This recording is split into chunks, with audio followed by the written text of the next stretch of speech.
Ibrahimpatnam municipality రెండవ సార్వత్రిక ఎన్నికల్లో బీఆర్ఎస్ పార్టీ ఆధిక్యం చాటుకుంది. ఇక మొత్తం 24 వార్డులు మెజార్టీ స్థానాలు సాధిస్తూ బీఆర్ఎస్ పార్టీ 13 వార్డులను కైవసం చేసుకుంది. ఫలితాల్లో మున్సిపాలిటీలో పార్టీ శ్రేణుల్లో సంబరాలు నెలకొన్నాయి. ఎన్నికల ఫలితాల అనంతరం బీఆర్ఎస్ పార్టీ క్యాంప్ రాజకీయాలకు తెరలేపింది. గెలుపు అనంతరం ఏర్పాటు చేసిన సమావేశంలో పార్టీ నాయకులు కార్యకర్తలు అభినందనలు తెలిపారు.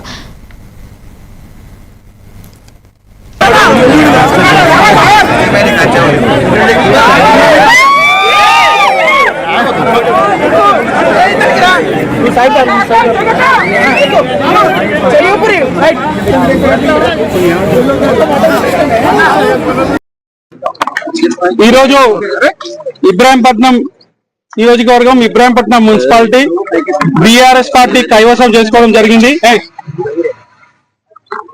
ఏదైతే కాంగ్రెస్ పార్టీ అన్ని విధాల వ్యవస్థలన్నింటినీ కూడా పూర్తిగా వాడుకొని అధికార మదంతో ఈరోజు ఎన్నో ఇబ్బందులు గురి చేసి మా అభ్యర్థులందరినీ కూడా ఎంతో విధంగా ప్రయత్నం చేసిన ఈరోజు ప్రజలు మా వెంట ఉన్నారు. ఈరోజు బీఆర్ఎస్ పార్టీని దాదాపు చెప్పి నేను ఈ సందర్భంగా తెలియజేస్తున్నాను. అదేవిధంగా మా అభ్యర్థుల గెలుపు కోసం కష్టపడ్డ బీఆర్ఎస్ పార్టీ నాయకులకు, కార్యకర్తలకు, అభిమానులకు అందరికీ కూడా పేరు పేరున నా హృదయపూర్వక ధన్యవాదాలు తెలియజేస్తున్నా. వారందరు లేనిది, వారి కష్టం లేనిదే ఈరోజు ఈ విజయం సాధ్యం కాదు. కాబట్టి ఈ విజయంలో వాళ్ళ కీలక పాత్ర పోషించారని చెప్పి నేను ఈ సందర్భంగా తెలియజేస్తున్నా. అదేవిధంగా మా ఓటమి కోసం విశ్వ ప్రయత్నం చేసిన స్థానిక పోలీస్ డిపార్ట్మెంట్, మరీ ముఖ్యంగా ఏసీపీ గారికి మా హృదయపూర్వక ధన్యవాదాలు తెలియజేస్తున్నా.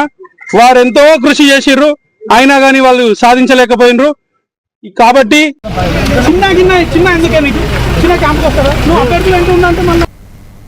ఇవి బులెటిన్ అప్డేట్స్.